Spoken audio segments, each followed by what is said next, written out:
Welcome to the High Existence Podcast, where we challenge the way you live. We bring you the wisdom and tools to help you grow into a more enlightened version of yourself. Join us by taking the Ultimate Life Experiment, our 30 Challenges to Enlightenment course, a complete spiritual path to help you overcome the limitations of your mind and to embody the highest philosophical realizations.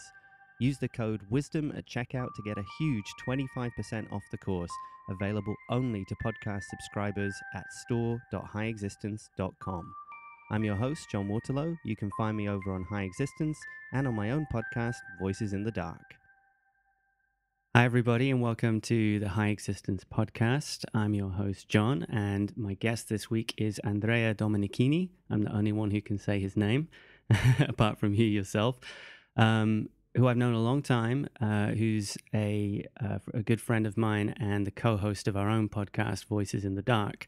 But I brought Dre on to the High Existence podcast specifically to talk about psychedelics and mental health.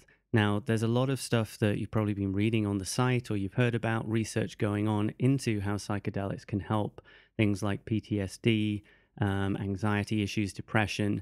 But a new field of research that's only just beginning to emerge is how the psychedelics can help people with autism.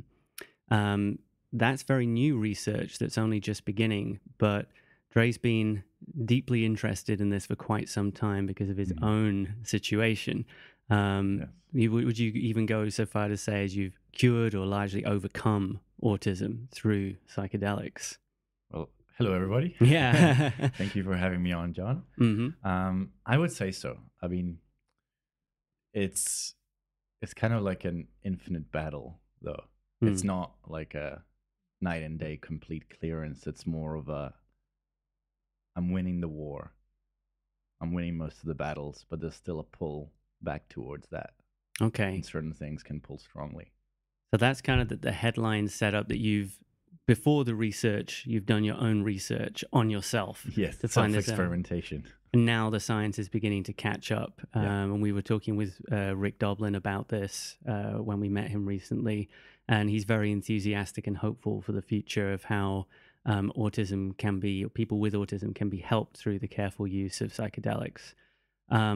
But let's start off with the big question, because I think a lot of people have a vague idea of what autism is, but it's more complex than it seems. So how would you describe what autism is, and how widespread of an issue or a diagnosis is it for people? It seems to be getting more diagnosed more often, which is one of the reasons anti-vaxxers have used to prove that it clearly must have been correlated to the increase in vaccinations. Therefore, they must be linked. But it's just because we're actually able to define it better and figure out better who has it compared to in the past, and we have a broader understanding of what it constitutes. At the same time, it's still sort of dark ages as far as understanding it is concerned, and it's now mostly a set of symptoms. You know, it's like saying you're ill. Like, yeah, but in what way? What's causing it? It could be the flu. It could be something else. Maybe there's more than one reason, more than one cause. Maybe there's more than one way of presenting with similar symptoms. And ultimately, all it is, it's certain things that seem to correlate in certain people and give extreme forms of certain brain patterns. So likelihood to behave in a particular way as opposed to another, which often has an impact mostly in the social sphere and their ability to live as an effective human being in society. So what are some of the hallmarks? Because not everybody with autism is Rain Man. No. Funnily enough, some people say that actually the most common presentation is lower than average IQ. Oh. Although that might be presentation of IQ rather than actual IQ. It might be that their intelligence is too locked into their own thoughts to be released outwardly in a way that they can show that they understand things. So they present as not being intelligent. But that's just a theory. It might also be that they're actually not very intelligent. It's hard to know. And I don't know about the statistics. That's just something I've heard a couple of times. People say that actually the most common presentation is less understanding, not more. Okay. And what are the more general hallmarks, do you think? Hallmarks. And for you? Sure. So one of the things that is very, very common and tends to be sort of noticed is what they have like a special name for it. They call it stimming, which is basically self-stimulation, and it tends to exhibit itself. I mean, in old movies where you see an autistic person, they're rocking back and forth in the corner. That's stimming. Essentially, you are overriding the frightening input of reality with an input that you self-generate, which sort of overcomes sort of your internal difficulty at processing the information. So for autistic people, there's a sense of kind of sensory overwhelm in the world. Which is very common. Sensory overload for different reasons. That's the thing. So sensory overload tied to certain things, and some things are more common than others. So loud noises, for example, tend to be quite common. Social situations, social anxiety provides sensory overload. But for some people, it's something else. Like I remember as a kid, I used to go almost insane when I heard the noise of sand being sort of dragged across concrete by people that didn't lift their feet off the ground when walking. The kind of people that in flip-flops. And I was trying to explain it to my parents that it was more than like, I don't like this. It was as if my soul was being torn in half whenever I heard it. Like some people get with the fingernails down a blackboard thing, Right. Just something that is just so upsetting you can barely like keep control of your body. Yeah. Have you ever accidentally sniffed something that was very volatile, like ammonia or petrol, without knowing that it was, and it hit you really hard? And that sensation, that overwhelm where the volume for a particular sensory input goes beyond 100%, and your brain just wants it to end. So imagine having that triggered by day-to-day things all the time. And not necessarily being aware of specifics, because maybe there's more than one thing triggering it at all times. And you just feel this constant sense of anxiety and difficulty, which manifests in ADHD, which is a symptom often, like inability to pay attention to things. I would very often struggle at school to pay attention or sit still because I would get sensory overload from the physical feedback from my body sitting in a position that was uncomfortable for it, and or things like that. It just becomes so challenging to simply be a human being that your behavior becomes erratic and different in a way that other people think you're weird. And these days, people talk a lot about being on the spectrum, that everybody, because it's a spectrum, everybody's on it. So these things may sound familiar to people from their lives, even if they don't have like autism diagnosed, but these are kind of elements that we all potentially encounter in one way or another. Maybe we don't feel them as extremely. So there's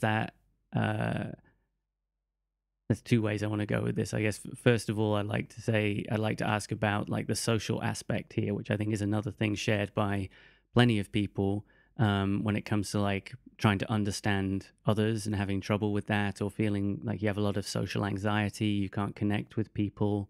Do you think that's also a kind of shared spectrum?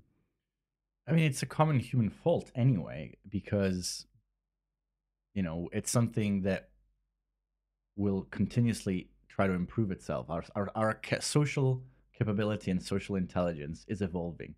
And as our society gets more complex and our systems of interaction get more complex, inevitably people will be less or good or better at it. And some societies lean towards intrinsically teaching less or more how to be social. And our current modern society is less good at giving you the kind of framework by which you feel comfortable in social situations. But in general, there's a spectrum of people in terms of, I feel very comfortable talking to people, I don't feel so comfortable talking to people. And that depends a lot of it on experience. But there is a slightly qualitative difference in, like, I wonder what everybody's thinking about me at this party. And actually feeling like you need to rip your skin off, but you're not sure why when there's too many people around. So quite a lot of it sounds to be, in your experience at least, quite kind of an instinctive issue. It's not that you're kind of overthinking and worrying. It's more that you have an overwhelming overload and desire to escape and run away. Yes, or to channel your energy in some way, through some people through stimming, or just running away, or being by yourself, playing repetitive video games, just kind of finding a way to decompress out of the overstimulation. And so what what led you to think that taking a bunch of psychedelics would help? Because you have a background in biomedical sciences. So did that feed into it? That fed into, so I started to learn a little bit about psychedelics and in MDMA and LSD, because I was looking for certain answers in terms of bonding and understanding, because I'd been failing both professionally at convincing people to, let's say, promote me or give me certain opportunities, and also romantically, my long-term relationship ended without me wanting it to, and the shock and grief over that, because it's so hard for me to bond with anyone anyway. To have been able to find love was, to me, a miracle, and to lose it because of the way that I am was just such a slap in the face that it made me want to change. And what were the problems that you encountered? You couldn't empathize, you couldn't understand I other often people? didn't realize that I was supposed to empathize in a particular situation. I didn't consider their feelings, not in a, oh, I'm not going to consider your feelings active sort of way. It didn't even cross my mind that they might not like a decision that I made, or that they would feel upset about certain things, or even if they were upset, I wouldn't notice. Mm. I would overwhelmingly prize the truth over connection. So if someone was wrong, I needed to make sure that they knew, and so they could correct themselves, which is one of the most obnoxious behaviors human beings can do, because other people don't like to be wrong, and they will accept being wrong far more readily if you befriend them and kind of go about it in a really indirect way. Whereas when you challenge someone directly, it challenges their identity, and so they become very quickly sort of, antagonistic towards you. And if that's what you do all the time, people just kind of put you in a box of, yeah, he's the dick. Yeah, like because they feel bad in response to what you've done. They blame you for the feeling that they've had. Yeah. Even though it wasn't your intention, and you're like, well, you've done all of this wrong, so obviously you would want to correct that, wouldn't you? And you're like, no, fuck off. I feel really awful that you've highlighted all of this in front of me. And even though I consider myself an extremely clever person, I'm not right all the time. So some of the times you're also wrong, on top of the fact that you're being a cunt. in addition, also wrong. Yes. And so at that point, so it's a crisis point in your life at that moment. Yeah, I felt totally lost. I was trying to sort of work on my own because I realized that I couldn't work for people. Each of my jobs, full-time jobs that I had since I graduated university, lasted less than the one before, until I think the last proper employment with an actual sort of employer rather than a contract that I was doing as a freelancer only lasted a month. And I was like, yeah, the next one's only going to last a week. I'm not gonna be able to do this. So I need to work for myself. So what happened that you, like in the one that lasted for a month, as it's getting shorter, you just had a shorter fuse? I couldn't hide my contempt over the job or the opportunity or the position. I was, and I quite openly told someone that I didn't really want to be there, but the money's good and I can do this, so who cares? And it was overheard by higher ups, and I was in a probationary period. So say, like, we don't want someone that doesn't want to be here. It's like, fine, but I can do the job just as well, if not better, than someone that really wants to be here, but it's whatever. And so what, like the core of this sort of attitude, or like what really mattered at this point, is you're screwing yourself over as well as upsetting other people. Yeah. And so was that you realized that you needed to learn how to care, because otherwise you're stuck in an echo chamber of your own ego. I wanted to be charming. I hungered to have that quality that you can see Arnold Schwarzenegger has. Like, to me, like, he's one of my kind of role models in many ways. He's not a perfect human being by any means, but his drive, which I have, and ambition, which I have, was not met by the charm, which he has, and I didn't. I could not make people like me even when I was being horrible, or at the very least make them like me some of the time. And he can just walk into a room, smile, and make a joke, and you can see it in Pumping Iron. You can see it in, like, now in these days when he in his initiatives, the fact that he became the highest paid movie star of all time for a while. there's something about him. And there's other people that have that, people that are very effective at what they do. Bill Clinton is someone else that people always remark makes you feel like you're the most special person in a room. Yeah, the charisma factor, people call it. Yeah. And I wanted that. I was really, really hungry for that. But more than anything, I wanted to repair my romantic relationship. I think I thought that I could still, if I could fix myself, I could get her back. Yeah, and I think that sort of impulse is familiar to a lot of people, where you think, wait a minute, if you have the courage to pause and go, oh, maybe I'm the problem, what can I do? And so you decided to take some steps. Yes. And you began with MDMA. Yes, and that was purely because I wanted LSD, but I couldn't get hold of it right away. Whereas I managed to get MDMA through a friend. Yeah, and I tried it. And, I prepared myself in a very scientific way. It's like, oh, this is what you could feel. This is what's going to happen. Read up about all the sort of pharmacology behind it, and also read up people's reports of what it's like. But it's very, very different there's a remarkable difference between reading something and experiencing it. Oh, for sure. Which people always forget. And it was just such an overwhelmingly life-changing experience for me. It felt like it unlocked a bunch of doors that I didn't even know were there. To me, it was like I think I mentioned to you the metaphor of being in a featureless white room without any sort of gaps or doors that you can see. And what MDMA did was suddenly open a secret door, and I could see the crack, and it was open, and I could see the outside world. And what was the outside world? In my mind, it's always like, you can read into it as much as you want, sort of Freudian kind of psychology behind it. When I picture it, it's other children playing. I guess you'd seen when you were a kid, and you're like, who are they?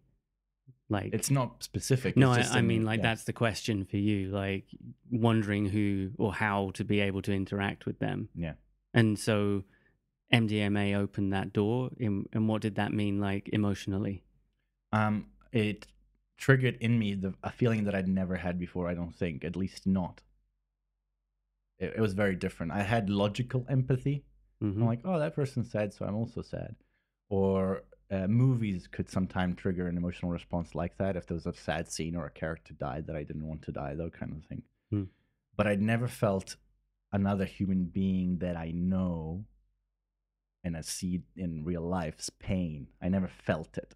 I could understand it sometimes if I was like, oh yeah, they're crying, they're sad, but I didn't feel their pain inside of me.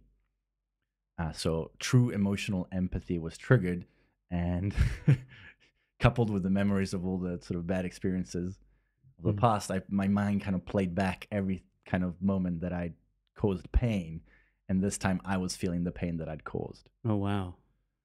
So sort of beautiful and painful experience? It was heartbreaking, but beautiful. And that from one session? Yeah, that was kind of like almost right away. That was the first thing that kind of happened, really. And why, like, drawing on your biomedical knowledge, why would that happen? Because obviously people who know about MDMA have these associations. You become much more empathically aware with other people. You're much more kind of open and caring and so forth. But in a way, is it a surprise then that it could work on a person with autism? I guess I would have expected so that this was just an enhancement of things already there, and I would have hypothesized that for the autistic brain, there's like a missing circuit there, that it wouldn't have had something to enhance. So there's a couple of things that it's doing, and that obviously there'll need to be studies to really understand it. But my feeling is that it reduces fear and anxiety. So your overstimulation's no longer making you insane. And so suddenly you can hear the birds chirping in the background. You're like, oh, there's birds there. Well, that's, once again, visual metaphor there. I'm not talking about real birds. I'm talking about other feelings, other things that your brain is processing. Your brain is dealing with or recording, but the little voice going, that person is sad, is being overwhelmed by the other thing going, all the time. Because of the sand on the fucking shoes. Yeah. So that's taken away.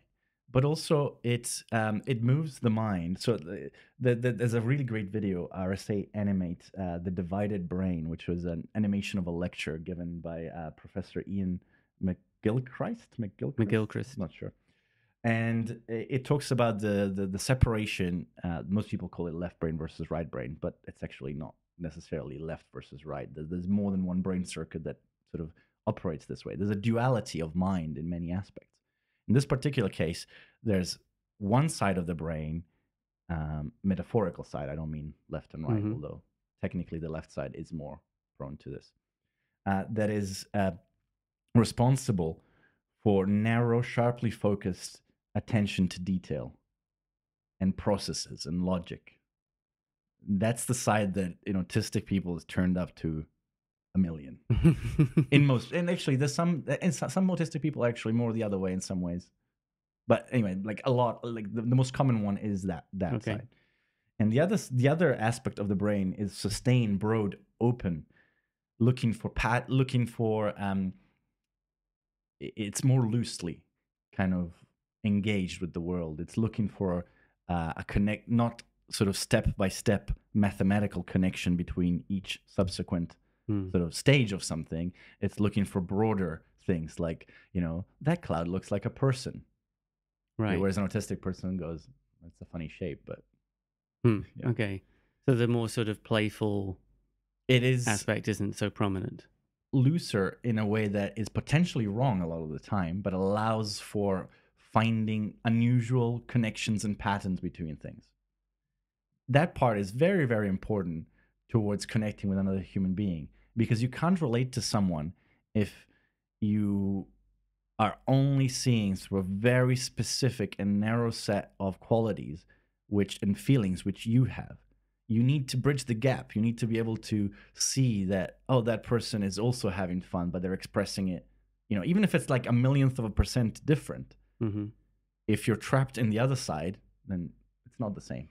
So if another person is experiencing like anxiety, but they express it through like nervously shaking their leg, and that's not something that you do, it would be a big puzzle as to what's happening. Right. And it's not on a conscious level. It's not like, this person's different from me.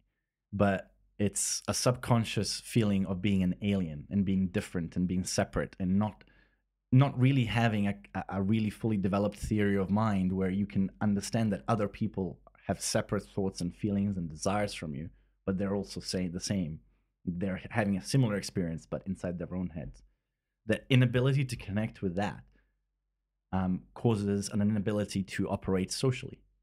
And do we know how at the level of scientific studies what MDMA is doing to be able to allow these changes? There's some preliminary sort of understanding of it, but they're still really exploring it. There's more and more gets found out every day, but I wouldn't presume to say that we know exactly what's going on.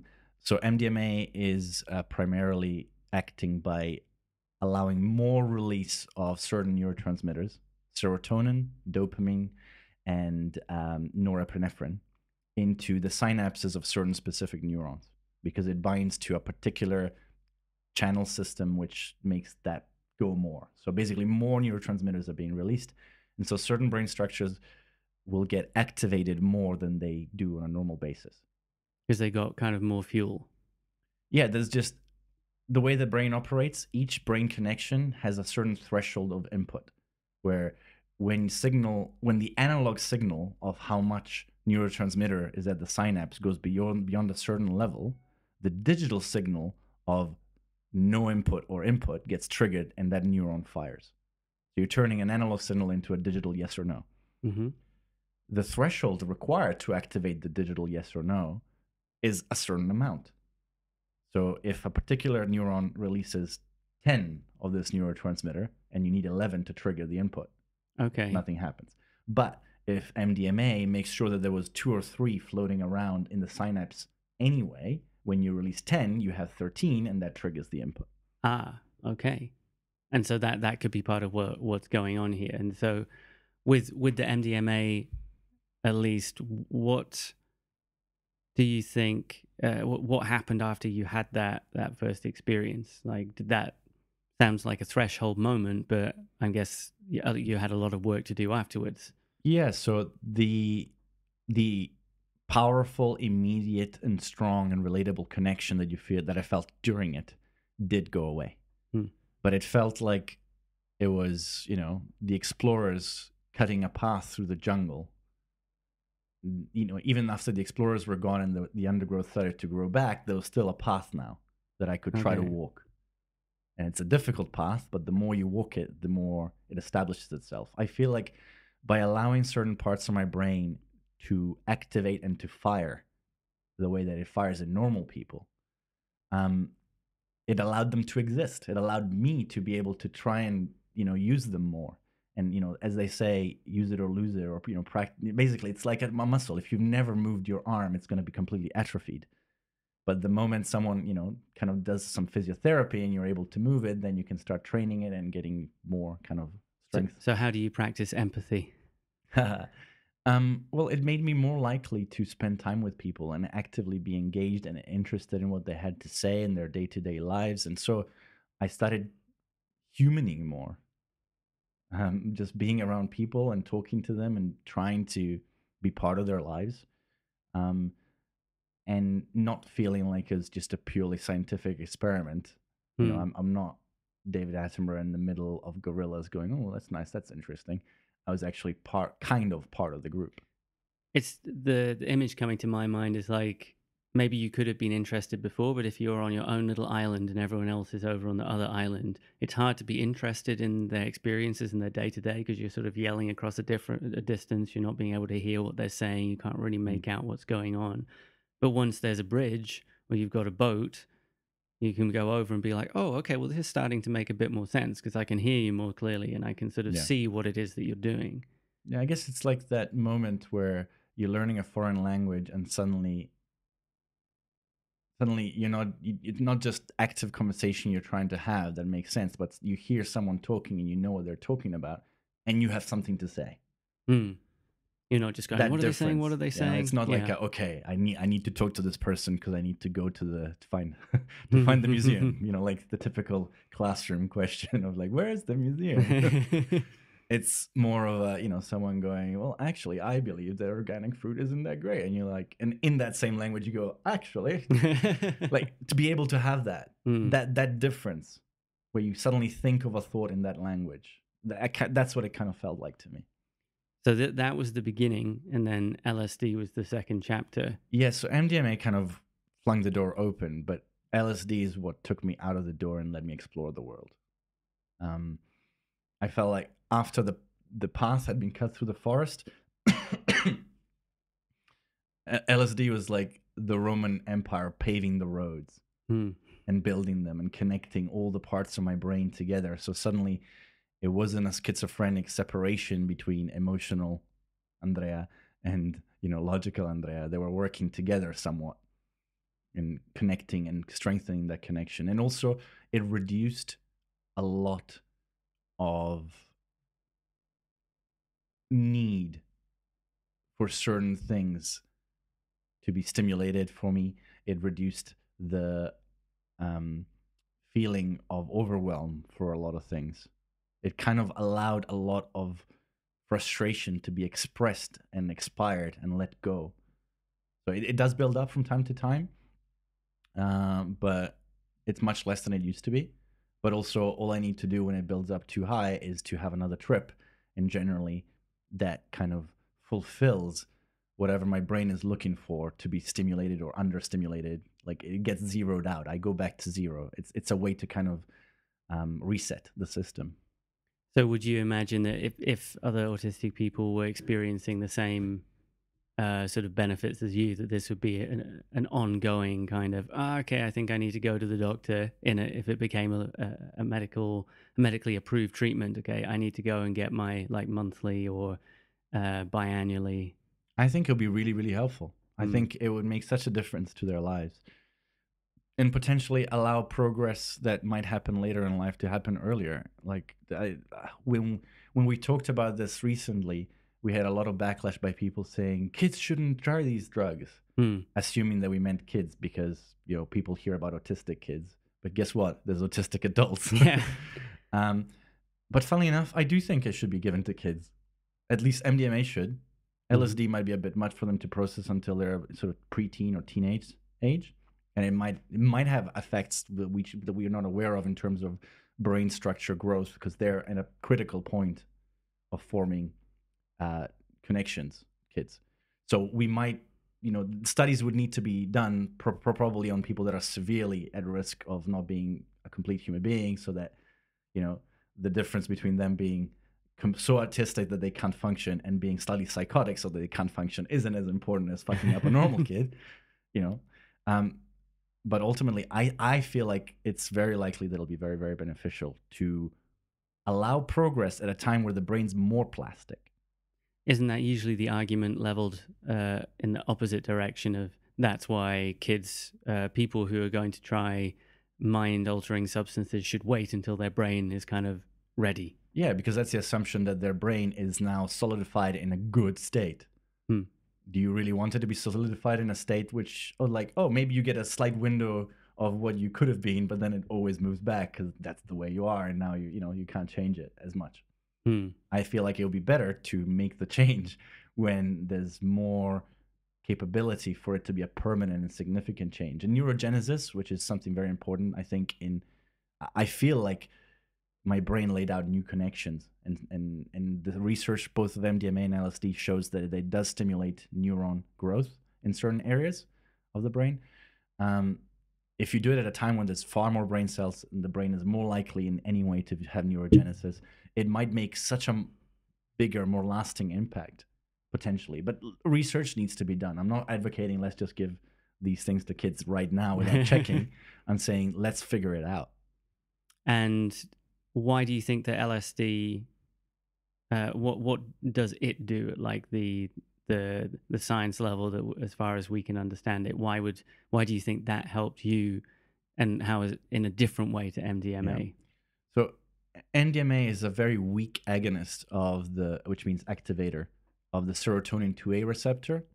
LSD is probably the most potent activator of that receptor that we know of. And this receptor is very heavily represented in a brain structure called the default mode network. Now, this structure is responsible for essentially inhibiting everything else. It's a controller. It's the headmistress or school teacher going, no, okay, so we're going to do this now, and coordinating the brain. Okay. Now, my feeling is that an autistic person, certainly in myself, this structure is too strict and has priorities which aren't necessarily great. It's deciding this is what we should do, and it's making mistakes. And it's not listening to other bits of itself, lowered of the brain, that are useful and should be listened to. So, for example, artistic, creative bits of me, loose, relaxed bits of me, bits that pay attention and notice other people's faces because that's their job, weren't being listened to in favor of listening to my own thoughts. Okay. Like following my own train of thought and brain pattern and what's going on inside me, and being very self-focused as opposed to being extrinsically focused about what's happening around me. So little bits like that. Like it's just the parts of me that were better developed were being rewarded, and the parts that were weaker and needed help were being disregarded because they weren't loud enough. So they didn't get any nourishment and just get put aside. So it's like if you have one talent, I'm really good at running, and all you do is run and everything else falls by the wayside. You're a very lopsided human. Yes, that's my feeling. That's how I felt about it. And do you feel that, so the research is beginning, at least on the MDMA with regards to autism, do you think that are there signs, or have you heard rumblings that autism is going to become more of a focus for psychedelics more broadly? There's initial stuff, but when I was kind of researching the current level of studies, it's all very preliminary. It's kind of early stages. I think we need a few successes to spur interest and therefore money, and therefore better research by multiple research labs. Right now, it's more like one, maybe two places are kind of doing a little bit about it. It's part of the problem that the majority of people don't care about autism and autistic people. There's definitely not enough appreciation of what it means. There's a big campaign in the last few years about autism awareness by the various autistic sort of advocacy groups. And funnily enough, it's not so much awareness that we need, it's a little bit more acceptance about not neuronormative states. Because there is nothing really wrong per se with the way that I am, except it blocks me from being able to participate with humanity better. But I'm different. I'm not broken. And being aware that there's different ways of being and accepting them more would go a long way, even beyond curing or ameliorating the symptoms, towards these people being able to have a good life. Now, on top of that, if we can make it so that if they want to be more like a normal person, they can, then we should go and pursue that. That's kind of my feeling. Is there we already noticed when we've spoken about this in other places that there's an initial backlash, which isn't just about, oh, don't give kids these things. There's this, what are you talking about? You can't cure autism because it's not really a disease / a problem. Well, it's like saying that schizophrenia is not really a disease / problem because it's just a different way of your brain to operate. Sure. But I think a lot less people would say, let's not cure schizophrenia than would, let's not cure autism, because it's such more dramatically bad for you.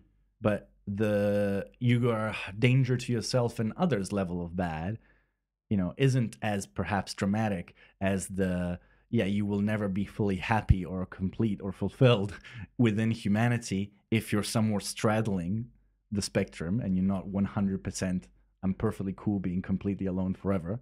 If you're somewhere in the middle where you do crave humanity deep down, but you're not quite fully aware of it, that was another revelation. That somewhere deep down, my instinct, primitive self is looking for social grooming and understanding and participation that it wasn't getting. So the kids that you saw through that door in your mind, it sounds like a representation of that longing that maybe you didn't really know you had. My more conscious and aware self, the part that speaks to me with language, was perfectly cool being completely alone playing video game for 36 hours straight. But somewhere deep down, there's a kid screaming. Although I've also enjoyed that kind of video gaming experience. I mean, it doesn't have to be exclusive. You could do both, right? But I wasn't. I was doing one instead of the other. Right. Because one felt easy and right, and the other one just felt wrong. But there was a part of me that wanted it. You mentioned schizophrenia just now, and there was some new research that came out that you told me about that you had actually predicted a while ago, and you were telling me, you were hypothesizing that schizophrenia is like the opposite end of the spectrum to autism. Yeah. So autism is over rigidity, over stimulation, and over activation of the narrowly, sharply focused attention mind. Whereas psychosis or schizophrenia is where the other side gets wins out over the logical side, to the point where you see patterns that don't exist. Like that person looking at you must be an FBI agent sent to find out about your secret thing that you did 10 years ago, because why else would they look at you like that? And you're so certain of it that you create all sorts of things out of patterns and connections that you see in everything, because the part of your brain that is meant to kind of go, that's probably just a coincidence, is finding everything important as opposed to nothing important. And when everything's important, nothing's important. So you often get similar outcomes in terms of being able to relate to people or connect. The study that came out recently in particular was doing something, I forget the specifics, but it was to do with faces and facial recognition of emotion and that type of thing. And they were doing a functional MRI study, so they were imaging the brain as they were looking at these faces. Now, the test was failed in a way, so the cognitive test, so the pen and paper type test, when they were asking them questions, they failed both schizophrenic and autistics in the same way. So if you hadn't done the imaging study, you would have concluded these people were the same. Okay. But the imaging study showed that the autistics had zero brain activation, or very low brain activation towards the recognition of faces and the patterns around that. That was part of the test. Whereas the psychosis, schizophrenic side of people was having overactivation. So they're having the opposite brain kind of effects. The autistic person is looking at the faces and not really registering anything. Is it like faces with expressions drawn on them? I don't remember the particulars of the actual test, but let's say it was, emotional expression recognition. Let's say it was that. Okay, it's quite a common sort of test for this kind of thing. And then the people, the schizophrenics, are looking at it, and they're like, it's cascading into a sort of conspiracy theory of connections. They're seeing, this person's happy and sad, and also, they're probably angry at me, and or like that's being all activated. They're seeing things constantly in there that are not there. And then the outcome is when they were asked, what did they see, or what do these tests show? They get it wrong. They both get it wrong. Yeah, in a way that is comparable, even though they had the opposite problem. So when we talk, I guess, is it reasonable to then talk about a spectrum, or the spectrum being with most people clustered roughly around the middle, but at the opposite ends, we have autism. Yeah. The other end, we have schizophrenia. I think the way our brain evolved is a compromise between those two ways of thinking. And it will always, people want to be in flow state all the time. It's a very modern idea that your peak self is this kind of doing things completely instinctually in a very natural way. But there's different ways that can go, and there's different parts of you fighting for control. And one of them can potentially be very creative. The other can be very effective or very good at figuring something very specific out, but they're fighting. You can't have both at the same time very well, or at least it seems to be not the case. A normal person is neither super like Picasso-y or crazy kind of like those Van Gogh-y, like so are talented but also completely insane, or in the kind of the other side of that is sort of the super mathematical, super logic type of brain that sees only things a particular way. Anything that deviates is wrong. Sort of the Poirot types. I recently saw the Murder on the Orient Express. Yeah, so Poirot is like Sherlock Holmes, like super analytical, not very empathetic. And what he says is, like, they say, how do you do this? Like, I see the world exactly as it should be. So when things are out of place, they stand out to me. So he has this is exactly what it should be if it was the way that it should be. And so when someone has, I don't know, like one example was one person pretending to be German in that movie. And he figures it out because of the pronunciation of one vowel. Everything else had been spot on, but one particular vowel, the pronunciation of Turin, was off. And so he knew that he couldn't possibly be German.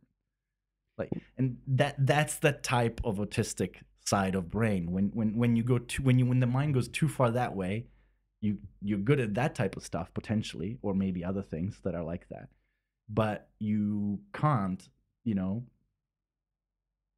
maybe draw it very effectively. But it also sets you up for a life of intense, tension. Like, it should be this way and it's not. So that's just kind of eating away at me that thing's not the way that it's meant to be. Yeah. And I need to go and hang that picture straight all the time in every possible variation. Yeah. But we both, I mean, we all have both of those minds inside of us, cooperating and weaving together the experience that is your consciousness. In some people, one wins out more than the other to various degrees. In some people, it pathologically wins out more than the other. Which is presentations such as autistic spectrum, psychosis, other things like that. But if you can weave them together and try to make them work together, they might not necessarily be dominant both at the same time, but if you have a bit of more of a balance, you can do more than you can if you're only one side or the other. So here's, I guess, a kind of devil's advocate question. What is so good about being normal? Nothing necessarily if you're in a group that is like you, potentially everything's fine. But the fact that the majority of the world is normal by definition. Yeah, that's why it's called normal. Yeah, means that when you're not, sometimes you're locked out of certain experiences. If you don't want those experiences, then great, more power to you. Continue to be your wonderful, weird self. But if it precludes you from achieving your dreams and goals, if it precludes you from having meaningful relationships, then, normal's pretty special. I guess that even if it became like researched enough to the point where, so it looks like very soon the MDMA assisted psychotherapy will be prescribed, at least in the US, for people with PTSD. If we reached a similar level with prescribing psychedelic substances, and I guess likely therapy too for people with autism, there's still going to be an important need for like consent here. That's not going to be all totalitarian, like your child is clearly showing signs of autism, we're going to give them these pills. So at that point, legally, it's down to the parents. And yet, even if it wasn't a child, if that child had grown up anyway, do you think they're going to know? Not everyone surely is going to know, like, or wish to change. They're going to be, well, this is how I am, and it's the world that's wrong. Yeah, so that part is hard. That part will always be hard. At what point do you try to make someone that has no self agency yet life better? Obviously there's people that still do genital mutilation on their kids, thinking that it's part of their heritage and it's good for them, and they don't get the choice to do that later in life. And that's, to me, that's barbarian. And maybe it is barbarian to try and change someone's brain before it's fully developed without them having the choice to do that. But there are certain things like, we know that it's better to send kids to school than to just leave them be completely out on their own, to give them an education so that they can have a job and be in society. We do that, even though in some ways it is cruel and unusual. Yeah, certainly. A lot of the schooling system. But, we do make choices for children and what is right and what is wrong in terms of their health, even, a kid doesn't get to say, no, thank you, I will not have that heart transplant, but an adult does. And maybe this is similar. You kind of have to gauge depending on what the studies show. If the studies show only positive effects, so the people that did the therapy have let's say 100% positive clinical outcomes, it makes them better and more happy and better able to have a good life. And the people that didn't significantly show signs of life dissatisfaction, pain, angst, need to go to the therapist. If you could prove that, then surely we'd want to do, administer it to everybody. But I guess it's more complex than the heart transplant example, because the bit of you which is able to make informed decisions as an adult maybe has been compromised by autism in terms of the ability to say, yes, no, I want this, I don't want that.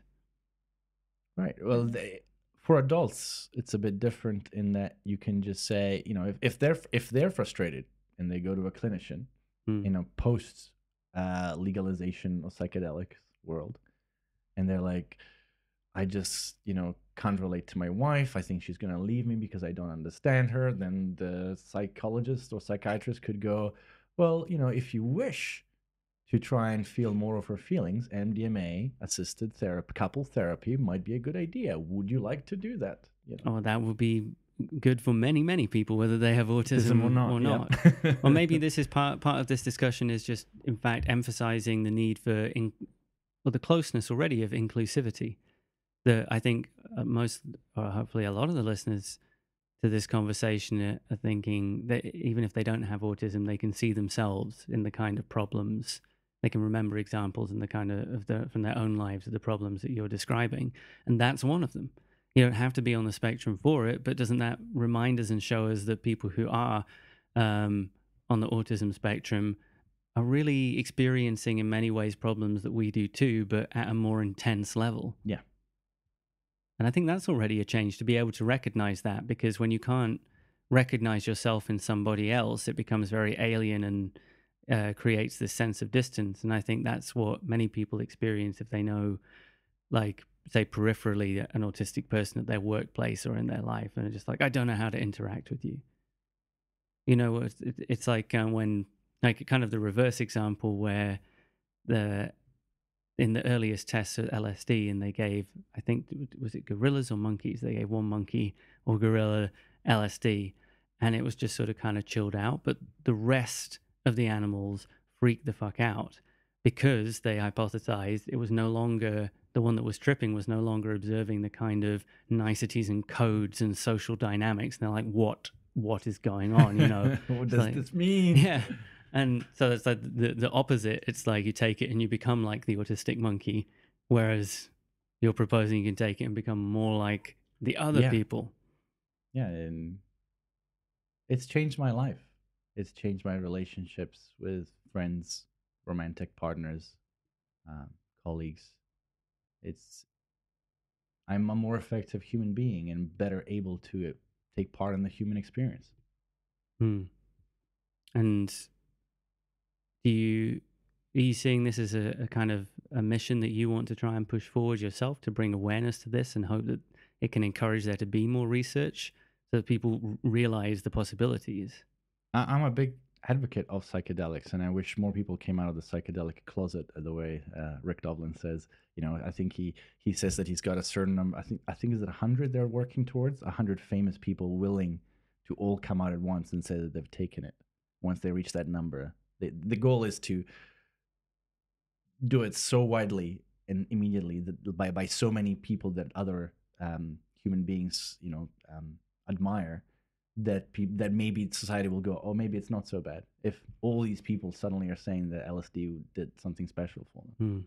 Hmm. I'm a big proponent of using them spiritually, and I don't mean that in a sort of magical sort of way. There is a spiritual component to the human experience, um, regardless of whether or not it is actually connected to anything mystic outside of it. It could be it could be a 100% internal experience, but it still exists, which is very significant and important at finding who you are and what you want and what the meaning of it is for you.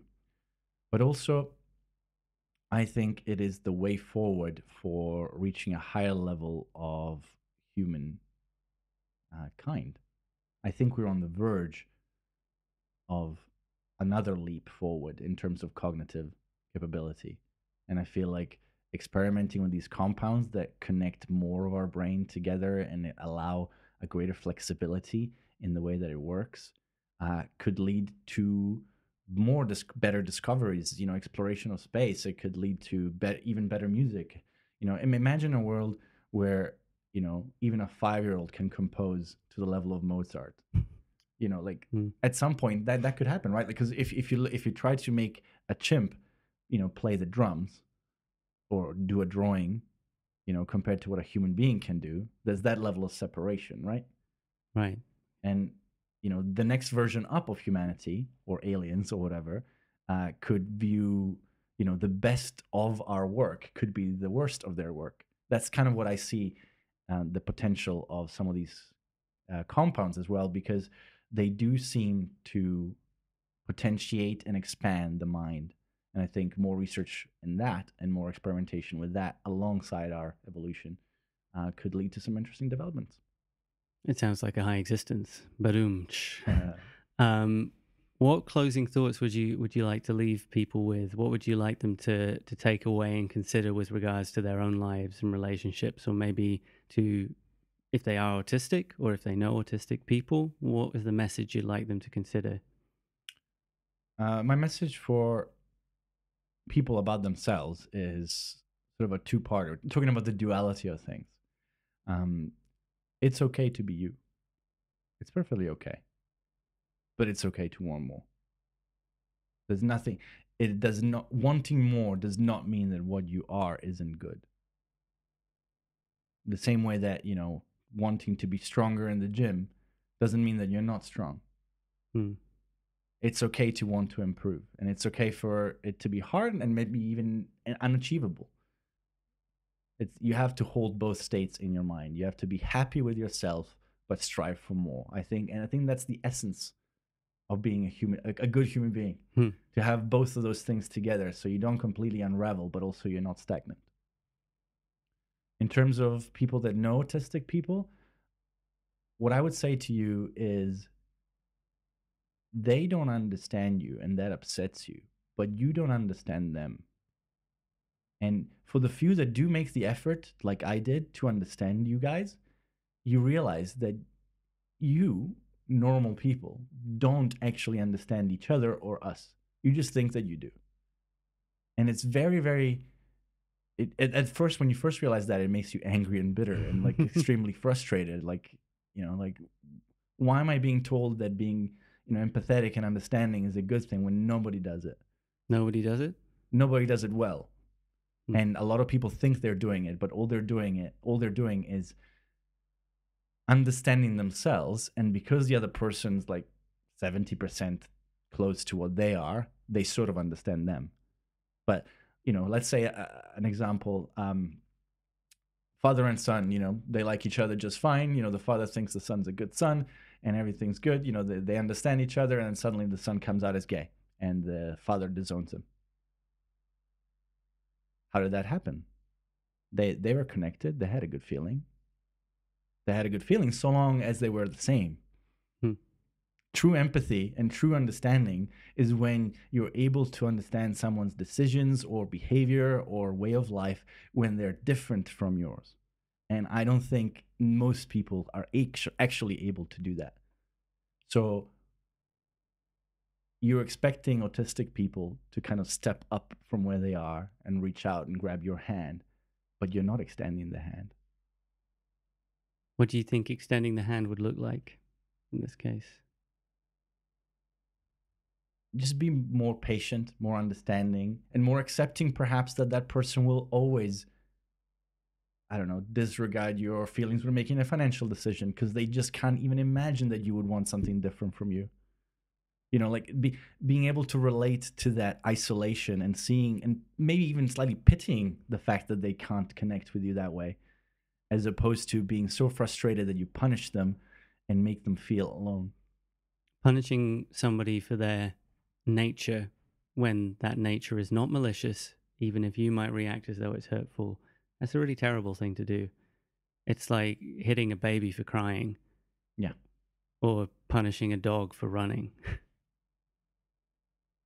Not that autistic people are babies or dogs, just to make that clear. My advice to people that have autistic people in their lives is to go do the work yourself, because you need it too. I think everybody needs it for a slightly different reason. But most people don't understand or comprehend beyond the self, and they're not aware of that. For some people, it's more dramatically obvious because they're not similar to 90% of the population. And so it's more obvious where things just don't work or aren't the same. Powerful homework for everybody to get into and reflect on. Thank you so much for sharing your experiences and your hopes for what might change in the future. And I'm definitely optimistic about the engagement of MAPS, in particular, the Multidisciplinary Association for Psychedelic Studies. I've got really good at saying that. They've set up their own autism-specific website related to psychedelics research. We know that Rick Doblin is certainly interested himself in this. And I hope that pressure can also come, the positive kind of pressure, just from making podcasts and having conversations like this, where it becomes something that's on the agenda, that people realize there is a possibility for exploration and hopefully benefit to so many different people. For those people listening who want to be in touch with you, follow up on the things you're doing in this part of your journey and others, where's the best place to find you? Well, the podcast that I run with my friendly co-host. Hello. Voices in the Dark is where most of my current sort of work and thoughts and philosophy and psychology stuff that I think about is on. So voicesinthedark.world is the URL. And it's probably the best place to keep up with what I'm doing and the things that I'm questioning or trying to figure out. Cool. So you can check that out, and all of the links to the different, like the social media versions and so on, are all on that site. Thanks for coming on the High Existence podcast. I hope everybody has enjoyed this, has been stimulated by this. Maybe you've got angry about some of this. If so, I direct your attention to Dre to discuss those things further.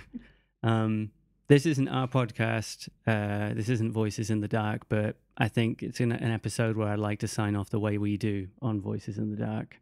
Please, till we speak to you next time, be silly, be kind, and be weird. Thanks for listening.